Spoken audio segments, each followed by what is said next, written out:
누군가 여러분 눈앞에서 문을 쾅 하고 닫아버리는 상황을 한번 상상해 보시죠. 상상만 해도 별로네요. 그렇죠. 물리적인 문일 수도 있고 아니면 아주 차갑고 단호한 심리적인 거절일 수도 있습니다. 여지없는 거절이요. 네네. 이때 우리 뇌에서 일어나는 반응이 아주 명확하거든요.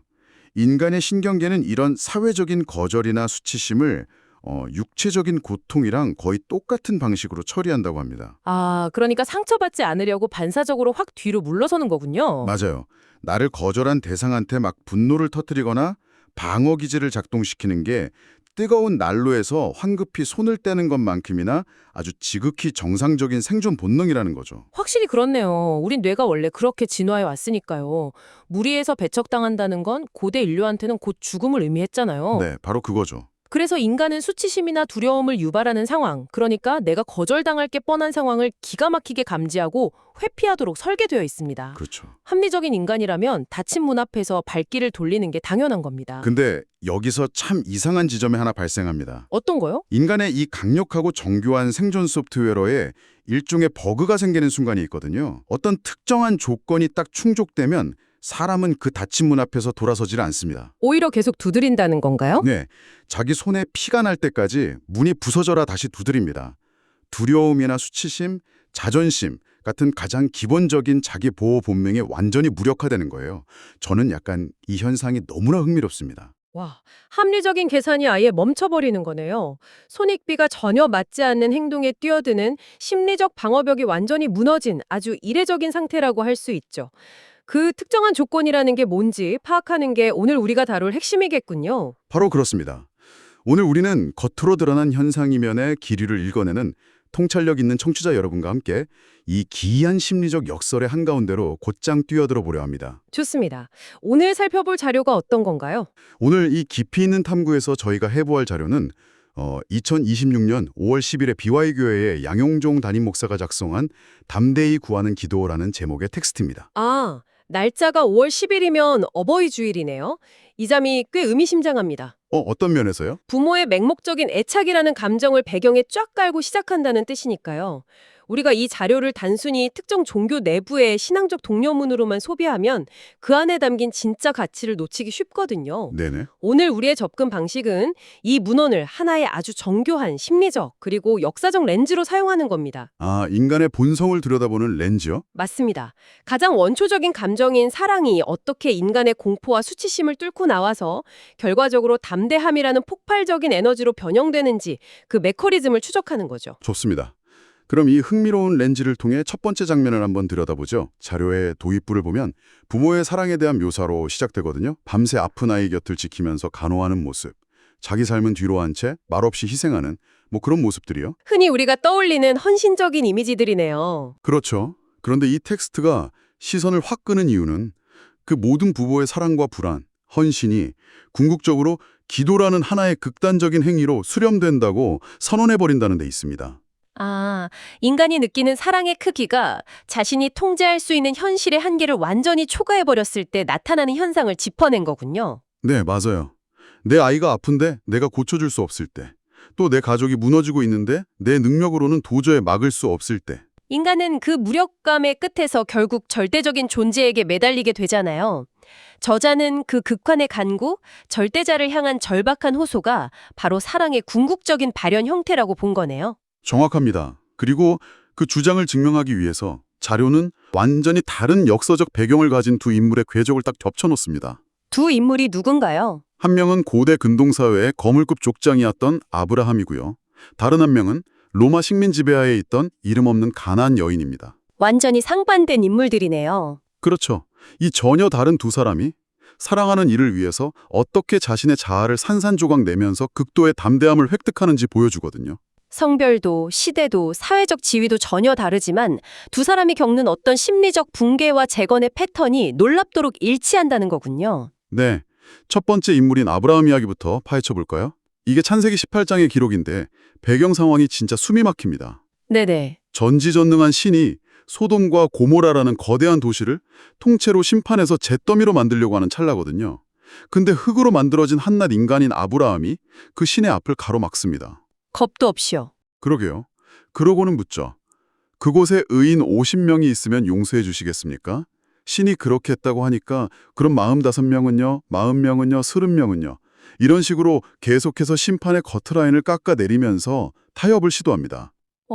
텍스트만 보면 마치 무슨 중고차 시장에서 가격 흥정하는 것처럼 보일 수도 있겠어요. 그쵸? 깎아달라고 하는 거니까. 하지만 당시의 고대 시대적 맥락을 대입해보면 이건 정말 소름 돋는 장면입니다. 저는 이 장면을 읽으면서 아브라함이 마치 승소 확률이 0%인 재판장 앞에서 피도 눈물도 없는 냉혹한 판사를 상대로 끊임없이 형량 협상을 시도하는 국선 변호사 같다는 인상을 받았어요. 아주 적절한 비유네요. 근데 단순한 변호사가 아니죠. 저 피고석에 앉아 사형 집행을 기다리는 사람이 바로 자신의 피부치, 조카 롯이기 때문입니다. 두려워 죽겠지만 당장 벼락을 맞아도 이상하지 않은 상황이지만 판사석을 향해서 한 걸음씩 다가가는 거예요. 방금 다가간다고 표현하셨는데, 바로 그 지점이 원본 자료에서 아주 핵심적으로 파고드는 부분입니다. 오, 그래요? 네, 텍스트는 아브라함이 절대자에게 가까이 나아갔다는 구절에서 히브리어 단어 나가시에 숨겨진 뉘앙스를 끌어올리거든요. 고대 근동 문화에서 이 단어는 친구에게 다가가거나 이웃집 문을 두드릴 때 쓰는 말이 절대 아닙니다. 그럼 언제 쓰는 건가요? 생사 여탈권을 쥔 절대 군주 혹은 창조주에게 다가갈 때 쓰이는 아주 특수한 용어죠. 고대 사회에서 왕이 부르지도 않았는데 왕자로 다가간다는 건 곧 목숨을 내놓는 행위였으니까요. 그러니까 우리가 흔히 담대하다 이렇게 말할 때 떠올리는 가슴을 쫙 펴고 두려움 없이 당당하게 걸어가는 그런 영웅적인 발걸음이 아니었군요. 전혀 다릅니다. 이 나가시의 기저에는 아주 압도적인 공포와 두려움이 짙게 깔려 있어요. 속으로는 막 다리가 후들거리고 심장이 터질 것 같지만 당장 저 절대자의 손짓 하나에 내가 한 줌의 재가 되어 사라질 수 있다는 걸 너무나 잘 알지만 그럼에도 불구하고 나아가는 거군요. 네, 그럼에도 불구하고 억지로 발을 떼서 나아가는 행위입니다. 그 공포를 이겨내는 동력을 자료는 자녀를 향한 포기하지 않는 사랑으로 해석하는 거고요. 와, 부모의 심리랑 완벽하게 맞닿아 있네요. 아이가 상장 받아오고 막 잘 나갈 때 등 두드려주는 건 누구나 할 수 있잖아요. 그렇죠. 그건 쉽죠. 하지만 아이의 인생이 완전 밑바닥으로 꼬꾸러질 때, 아무도 그 아이를 구해주지 않을 때 부모는 비로소 가장 큰 두려움을 억누르고 절대적인 힘 앞에 무릎을 꿇게 됩니다. 아브라함의 이 나가씨는 결국 두려움이 없어서가 아니라 두려움보다 사랑이 조금 더 컸기 때문에 가능했던 발걸음이란 뜻이군요. 정확합니다. 절대자에게 다가가는 것에 대한 그 원초적 두려움을 이겨낸 사례가 아브라함이라면 자료는 여기서 논의를 한 차원 더 깊고 약간 껄끄러운 곳으로 밀어붙입니다. 껄끄러운 것이요? 네, 두려움을 넘어서 이번에는 내 존재 자체가 철저하게 부정당하는 아주 극단적인 수모와 거절 앞에서의 반응을 탐구하거든요. 마태복음 15장에 등장하는 가나안 여인의 이야기로 넘어가는 지점이군요. 전 솔직히 이 대목 읽으면서 속이 좀 막히더라고요. 상황이 좀 참담하긴 하죠. 맞아요. 상황이 이렇습니다.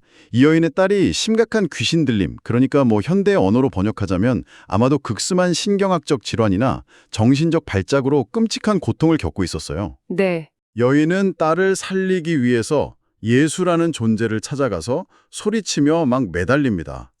그런데 돌아오는 반응이 그야말로 잔인합니다. 무려 3번에 걸쳐서 인격이 살해당하거든요. 3번씩이나요? 첫 번째, 예수는 아예 쳐다보지도 않고 투명인간 취급하면서 철저히 침묵합니다. 와, 이게 인간이 느낄 수 있는 가장 고통스러운 거절의 형태 중 하나죠. 아예 존재 자체를 지워버리는 거니까요. 맞아요. 근데 그 다음이 더 기가 막힙니다. 옆에 있던 제자들이 저 여자가 계속 시끄럽게 소리 지르는데 귀찮으니까 그냥 좀 돌려보냅시다 이렇게 공개적으로 배척을 합니다.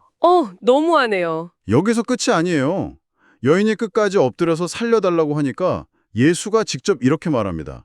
자녀의 떡을 취하여 개들에게 던짐이 마땅하지 않다. 세상에. 그러니까 잠깐만요. 저는 여러분을 대신해서 이 텍스트의 표면에 아주 강한 반론을 제기해야겠습니다. 이 발언은 현대의 기준으로 보든 고대의 기준으로 보든 끔찍한 혐오 발언 아닙니까? 그렇게 들릴 수 있죠, 충분히. 평범한 사람이라면 아무리 자식이 아쉬워도 공개적인 자리에서 개 취급을 받으면 깊은 수치심이랑 분노를 느끼고 그 자리에서 침을 뱉고 돌아섰을 거예요. 아무리 명예라고 해도 내가 이런 모욕까지 참아가며 부탁해야 해? 하면서요. 도대체 무엇이 그녀의 방어 기제를 이토록 완벽하게 꺼버린 겁니까? 그 의문이 바로 이 텍스트가 노리는 핵심입니다. 표면적인 잔인함에 딱 갇혀버리면 이 이야기의 진짜 구조를 볼 수가 없거든요. 아, 구조가 따로 있나요? 예, 예수는 일부러 그녀의 자존심과 에고를 가장 깊은 바닥까지 완전히 짓밟아 본 겁니다. 인간이 가진 가장 강력한 방어벽인 자기애를 건드렸을 때 과연 그 밑에 무엇이 남아있는지 확인하기 위해서 말이죠. 아, 테스트를 한 거군요. 네. 근데 놀랍게도 그녀는 모욕당하고 돌아선 게 아니라 오히려 그 모욕을 무기 삼아서 돌진합니다. 주여 올소이다마는 개들도 제 주인의 상에서 떨어지는 부스러기를 먹나이다. 이렇게요. 와, 부스러기라도 좋으니 내 자존심은 어떻게 되든 상관없으니까 제발 내 아이만 살려달라는 거군요. 맞습니다. 그리고 이 대답 직후에 판이 완전히 뒤집힙니다. 예수는 태도를 180도 딱 바꾸어서 여자여 네 믿음이 크도다 이렇게 극찬하며 딸을 고쳐주죠. 어허. 자려는 이 지점에서 큰 믿음, 나아가 진정한 의미의 담대함이 무엇인지 재정의를 합니다. 담대하다는 건 꼿꼿하게 서서 논리적으로 내 권리를 주장하는 것도 아니고 풍부한 신학적 지식을 뽐내는 것도 아니라는 거죠. 아, 그러니까 내가 당하는 수치심보다 내 아이가 살아야 한다는 목적이 모든 것을 압도해버린 상태. 자존심의 완벽한 파결을 감수하는 것, 그 지독한 끈질김 자체가 바로 담대함이라는 거군요. 맞습니다. 듣고 계신 여러분도 아마 삶의 어느 순간에 정말 사랑하는 가족을 위해서라면 밖에서 무슨 굴욕을 당하든 내 체면 따위는 진흙탕에 던져버린 경험이 한 번쯤은 있으실 겁니다. 다들 그런 순간이 있죠. 그 순간 우리는 스스로 참 너무 비참하고 작아졌다고 느꼈겠지만 오늘 이 분석에 따르면 그때 여러분이 보여준 모습이 가장 위대하고 담대한 영적 성취였던 셈이네요. 아주 정확한 연결입니다. 내 자아가 깨어지는 것을 감수하면서까지 대상을 결코 포기하지 않는 태도. 그것이 이 고대 문헌에서 일관되게 말하는 진짜 담대함의 본질이죠. 여기까지 고대 성서에 기록된 아주 영웅적이고 극적인 사랑의 패턴을 살펴봤습니다. 근데 이쯤 되면 아마 이런 생각이 드실 거예요. 그래, 저건 신화적인 인물들이니까 저렇게 목숨 걸고 체면 버리면서 매달렸겠지. 우리 같은 평범한 현대인들하고는 너무 먼 이야기 아닌가? 충분히 가질 수 있는 의문이죠. 네. 하지만 이 자료의 저자는 이런 의문을 예상이라도 한 듯이 렌즈의 초점을 기원전 고대 중동에서 21세기 현대인들의 거실 한복판으로 확 끌어당깁니다. 네, 그 부분이 아주 흥미로웠어요. 드라마 심우면 열일이의 서사를 예시로 끌어오는데요. 이 대목에서 논의가 아주 현실적이고 피부에 와닿는 차원으로 내려오게 됩니다. 종교적 텍스트가 어떻게 현대인의 일상적 상처와 연결되는지 보여주는 아주 훌륭한 브릿지 역할을 하죠. 이 드라마 속 아버지는 앞서 본 인물들처럼 영웅적이거나 엄청난 헌신을 한 사람이 절대 아닙니다. 오히려 정반대예요. 어떤 사람이었죠? 평생 회사 일에 파묻혀서 돈 버는 데만 혈안이 되어 있던 사람입니다. 아이들이 막 아버지의 체온을 필요로 하고 따뜻한 대화를 갈망하던 결정적인 유년 시절에는 철저하게 부재했던 우리 주변에서 아주 흔히 볼 수 있는 실패한 아버지죠. 아, 흔한 현대사회의 비극이네요. 네.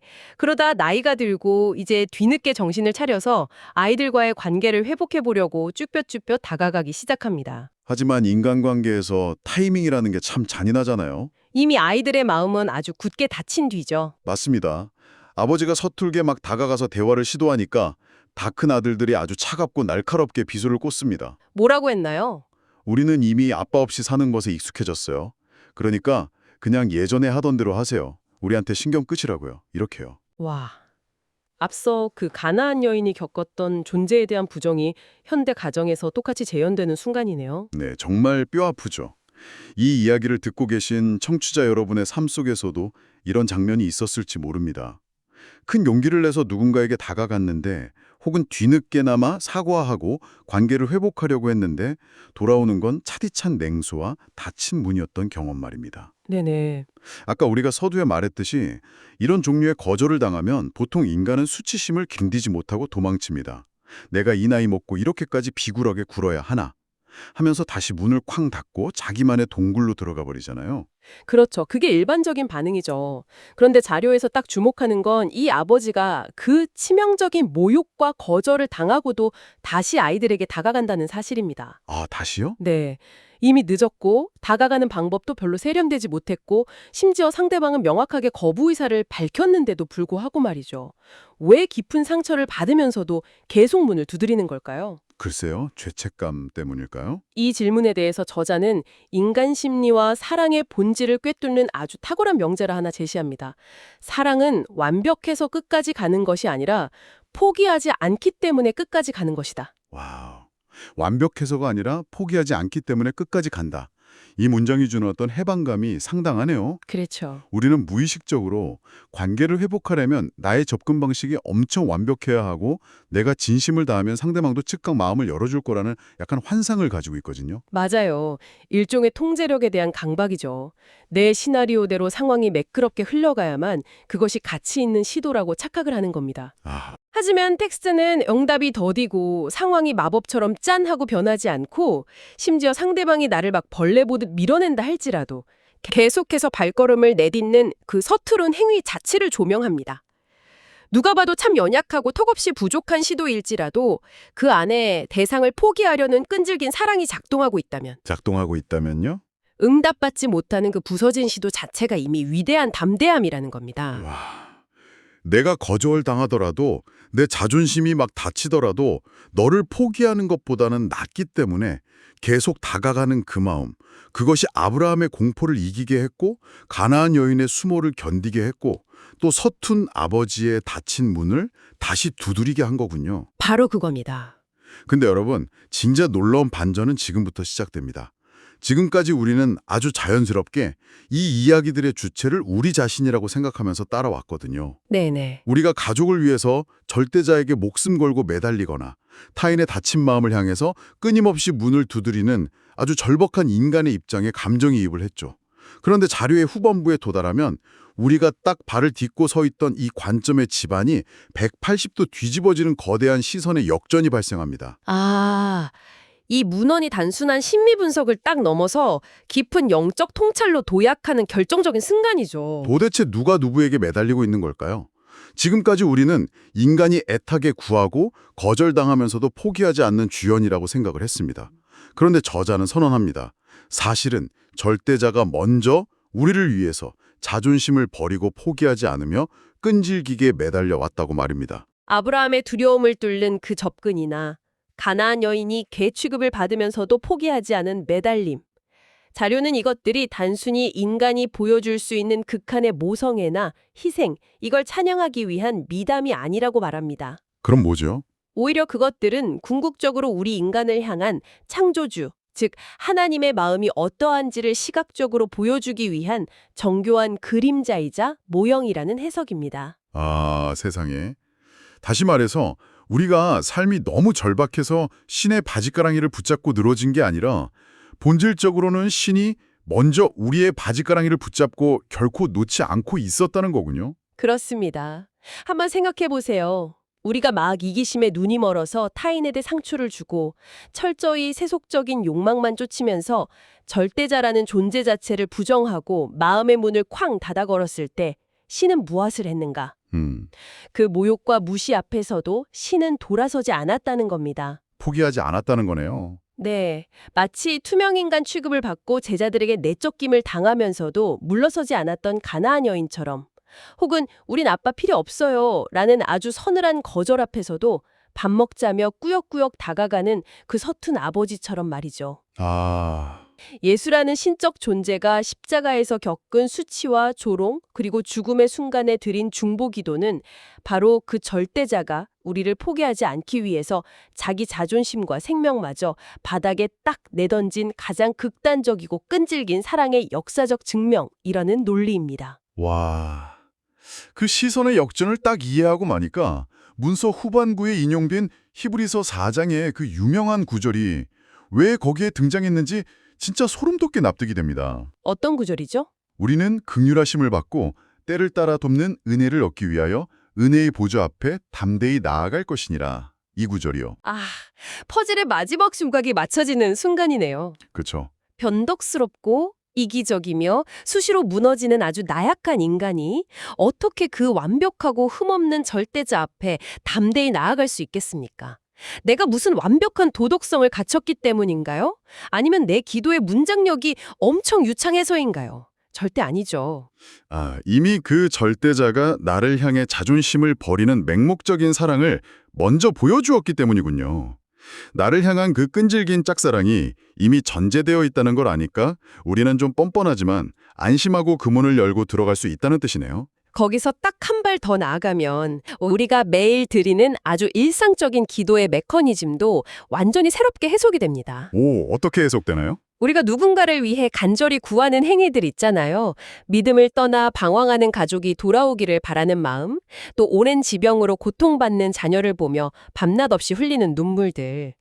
이런 기도가 우주적인 의미를 가지고 결국 응답의 가능성을 품는 이유가 명확해집니다. 아, 기도의 형태 때문이 아니라요? 네, 그 기도가 정교해서가 아니라 상처받으면서도 대상을 포기하지 않는 그 끈질긴 사랑의 태도 자체가 우주를 창조한 절대자의 가장 깊은 본성을 거울처럼 아주 똑같이 반사하고 있기 때문입니다. 신은 자신의 본성을 완벽하게 빼닮은 그 사랑의 절규를 결코 외면할 수 없다는 아주 깊은 통찰인 거죠. 아, 깊은 숨을 내쉬게 되네요. 오늘 우리는 한편의 묵직한 문헌을 통해서 담대함이라는 단어가 가진 피상적인 껍데기를 완전히 벗겨냈습니다. 이 긴 탐구 끝에 우리가 마주한 진실은 아주 명확하네요. 네. 진정한 담대함은 공포를 느끼지 못하는 초인적인 멘탈도 아니고 남들보다 우월한 자격을 딱 갖춰서 부리는 당당한 오만함도 아닙니다. 매 순간 사시나무 떨듯이 두렵지만 때로는 내 자존심이 갈기갈기 찢어지는 굴욕을 겪지만 심지어 아무리 문을 두드려도 기약 없는 침묵의 사막 한가운데 버려진 것 같을지라도 네. 오직 한 가지 내가 너를 사랑하기 때문에 아직은 끝나지 않았다고 속으로 외치며 끝내 포기하지 않고 한 발짝을 더 떼는 마음, 그것이 문헌이 말하고자 하는 담대함의 진짜 얼굴인 거죠. 오늘 이 여정에 함께해 주신 여러분, 이제 이 거대한 이야기의 화살표를 우리 각자의 좁은 현실, 여러분의 일상 한가운데로 돌려놓으면서 마무리를 해볼까 합니다. 원본 자료의 맨 마지막에는 아주 뼈아프고 날카로운 질문 하나가 던져져 있거든요. 뭐라고 되어 있나요? 포기했던 자녀는 없습니까? 이제는 더 이상 안 될 거라며 체념하고 내려놓은 가족은 없습니까? 이렇게요. 묵직하네요. 우리가 처음에 시작할 때 눈앞에서 차갑게 닫혀버린 문에 대해서 이야기했던 거 기억하실 겁니다. 어쩌면 여러분 중 누군가는 지금 아무리 노력하고 두드려도 꼼짝도 하지 않는 그 현실의 문 앞에서 완전히 지쳐 쓰러져 있을지도 모릅니다. 상황은 조금 더 나아지지 않고 응답은 무한정 지연되는 이 고통스럽고 메마른 시간. 우리는 종종 이 기다림의 시간을 그냥 거절이라고 단정짓고 포기하려고 하잖아요. 그렇죠. 너무 힘드니까요. 하지만 오늘 우리가 나눈 관점을 여러분 삶에 적용해 본다면 어떨까요? 혹시 지금 여러분이 통과하고 있는 이 응답 없는 길고 지루한 시간 자체가 그러니까 이 시간 자체가 여러분을 향한 아주 깊고 거대한 테스트는 아닐까요? 테스트라. 어떤 의미의 테스트를 말씀하시는 건가요? 우리가 평소에 사랑이라고 부르던 감정의 진짜 밑바닥을 확인하는 과정 말입니다. 그것이 단지 내 뜻대로 이 상황과 사람을 막 통제하고 내가 원하는 그림을 빨리 완성하고 싶었던 일종의 이기적인 욕망에 불과한 것인지 아니면 그 가나안 여인처럼 모욕과 상처 그리고 보잘것없는 부스러기 앞에서도 결코 물러서지 않고 내 알량한 자존심마저 기꺼이 불태워버릴 수 있는 그야말로 포기하지 않는 진짜 사랑인지를 증명해내는 아주 영광스러운 용광로의 시간 말입니다. 와, 내가 원하는 타이밍의 결과를 얻어내려는 통제욕인가? 아니면 응답이 지연되고 상처받아도 끝까지 그 자리를 지켜내는 끈질김인가? 이거 듣는 이로 하여금 진짜 오랫동안 제자리에 멈춰서게 만드는 깊고 도발적인 질문이네요. 네, 결국 문이 열리지 않는 지금 이 순간도 사랑의 순도를 높여가는 가장 치열한 담대함의 시간이라는 거군요. 맞습니다. 당장 눈앞에 문이 열리지 않는다고 해서 그 피투성이가 된 손으로 문을 계속 두드리고 있는 여러분의 절박한 시도가 결코 무의미한 것은 아닐 겁니다. 사랑하기 때문에 포기하지 않는 것, 그것이 이미 가장 큰 응답의 시작일 테니까요. 정말 깊은 여운이 남네요. 이 묵직한 질문을 여러분 삶에 굳게 닫힌 그 문 앞에 조용히 내려놓으면서 오늘 저희가 준비한 깊이 있는 탐구는 여기서 마치겠습니다. 끝까지 끈질긴 차량이 만들어내는 이 기적 같은 메커니즘을 쫓아서 길고 긴 여정을 함께해 주신 청취자 여러분, 당신의 그 포기하지 않는 발걸음을 응원합니다. 다음 시간에도 이 세상 이면의 작동 방식을 새롭게 보여줄 흥미로운 자료와 함께 돌아오겠습니다. 편안한 시간 보내십시오.